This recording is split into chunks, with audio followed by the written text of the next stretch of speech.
Okay, it is time for the Disc Golf Valley Daily Challenge. Today we're playing Windswept, Crow's Nest, and Coyote Canyon. Ooh, Coyote 3 is an expected eagle, which I don't have an eagle play for. We'll have to make up for it with Crow's 9. Let's play it. First time through, one time through only. Windswept 4, I throw against the wind, so that'd be a forehand with this wind. Go recoil here. A little bit of turnover. Ooh, that's a little too much turnover. But that's all safe out there.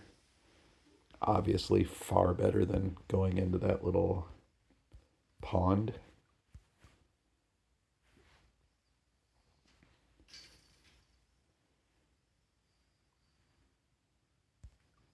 Two more par threes on Windswept.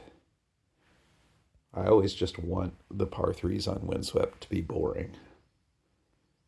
I don't really take ace runs. Just want to take my birdies and get out of here.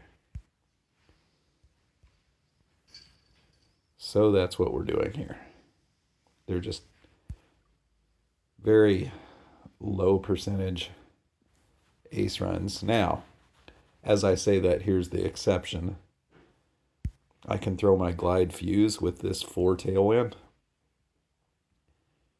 And if it gets extremely lucky, it could go in. So the wind's going to push it right. The natural tendency is to turn over is going to push it right. So I'm going to aim way out here and do a straight pullback.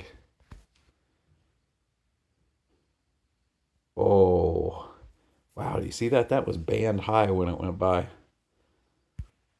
I just aimed a little too far right and maybe too high. All right, this is really difficult.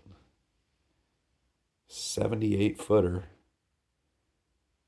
How far out do I need to be? We're aiming way down in the chains because of the 4 wind. About 70 feet of power. Got it.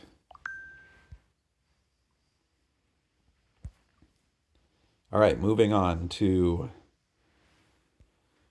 Crow's Nest. It's a good wind to try an ace run, but I'll just settle, hopefully, for an eagle here. Sticky musket, bottom chevron right on the basket. Give it some anhyzer. Preferably a little more anhyzer than that.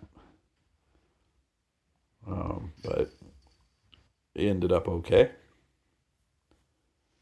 Hole 1, we can take an ace run here, just because we know we're not probably going to get that eagle on Coyote 3.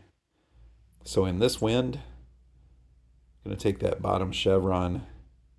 So my normal aim point is like up in here. I use this branch. So I'm going to go way lower to penetrate into that wind. And maybe just a touch of hyzer to make sure it gets left enough. Oh, man. That was close. Don't know if I needed to lob that more or just aim lower or farther right. A number of different ways to get that in. All right, so Crow's 9, I put the bottom chevron over here on the shelf and adjust for wind, which in this wind meant just give it a tiny bit of hyzer so that it stays safe over here.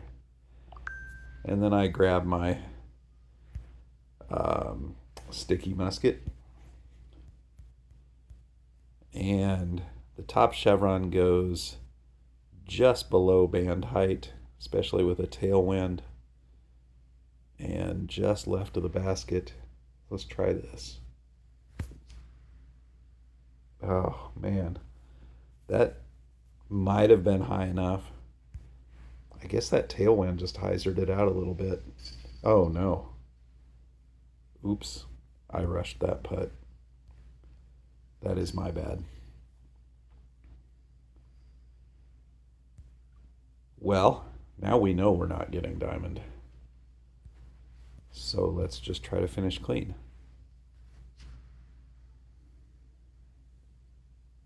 I was too busy describing my miss there on crow's 9 on that approach, and what went wrong, and I forgot to actually putt it correctly.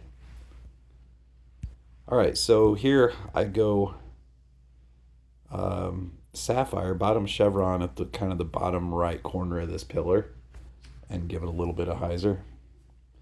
And that leaves me, depending on the wind, usually a musket or a sapphire run at the basket.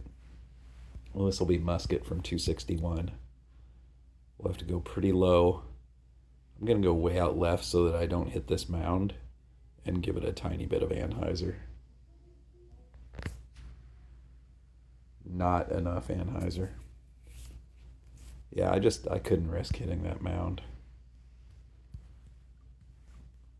I like that play though. It's a totally safe rounded eagle. And finishing up with hole 5, of course, it's an expected eagle. One wind, I guess I'll try left side. Bottom chevron at this little corner of the pillar and give it a tiny bit of anhyzer. Oh no. What happened there? Huh. You know what? Since it doesn't matter, let's hit rethrow. Try that again. Maybe let's try a straight pullback. Yeah. That's a lot better. Skip for me though. There we go. Huh. I thought I needed a tiny bit of anhyzer there, but maybe not. All right, so couple of miscues there. -9, falling short of diamond. Let me know in the comments how you did, and we'll see you tomorrow.